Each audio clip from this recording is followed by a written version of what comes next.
আলাইকুম বন্ধুরা, কেমন আছেন? আশা করি ভালো আছেন। তো বৃষ্টির দিন রান্না করতে কত যে কষ্ট আল্লাহ আপনারা জানেন না। এই দেখুন, এখানে আমি পাঙ্গাস মাছ দিয়ে, আজকে পটল দিয়ে, আলু দিয়ে রান্না করেছি। এখানে ভাজি তৈরি করছি, এখানে পটলের চলকা আলু দিয়ে ভর্তা তৈরি করছি, আর এখানে দেখুন ডিম টমেটো দিয়ে ভুনা করেছি। বন্ধুরা, অনেক বৃষ্টি, দেখুন আপনারা, বৃষ্টির কারণে অনেক ক্ষতি হচ্ছে। এই যে দেখুন, এইটা হচ্ছে কলপার, বৃষ্টির তলে পুরা হায় হায়, হাঁস মুরগির কি জ্বালা। দেখুন রাস্তাটা পানি যাচ্ছে, ওই যে রাস্তা। এই যে দেখুন, এটা হচ্ছে ঘরের ওটা, এই যে ঘরের দরজা, এখানে অনেক পানি, দেখেন কি পরিমাণ পানি। এই পানি সব সরতেছে রাস্তা, এই সব রাস্তা, ওই যে রাস্তা দেখে পানি স্রোত চলতেছে, দেখছেন?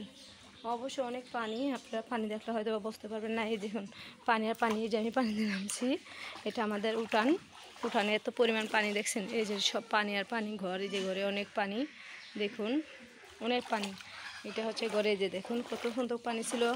এই যে দেখুন, এই যে এই অবধি পানি ছিল এখানে। এই যে দেখুন, ওটা সব ভিজা, এখানে প্রচুর পানি। দেখুন রাস্তাঘাটে অনেক পানি তলিয়ে গেছে।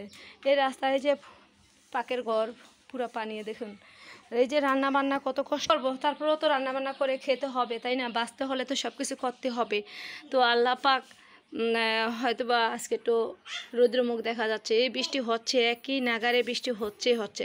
যাই হোক বন্ধুরা, বৃষ্টির কারণে অনেক কষ্ট হচ্ছে চলাফেরা করতে, রান্নাবান্না করতে, হাঁস মুরগি নিয়ে, গরু পাছল নিয়ে, সব কিছু নিয়ে একটু কষ্ট আর ঝামেলা। যাই হোক বন্ধুরা, সবাই ভালো থাকবেন, সুস্থ থাকবেন। আপনাদের মাঝে শেয়ার করলাম, সবাই বেশি বেশি করে ভিডিওটা শেয়ার করবেন, সাবস্ক্রাইব করে পাশে থাকবেন, দয়া করে কেউ স্কিপ করবেন না। সবাই ভালো থাকবেন, সুস্থ থাকবেন। আল্লাহ হাফেজ।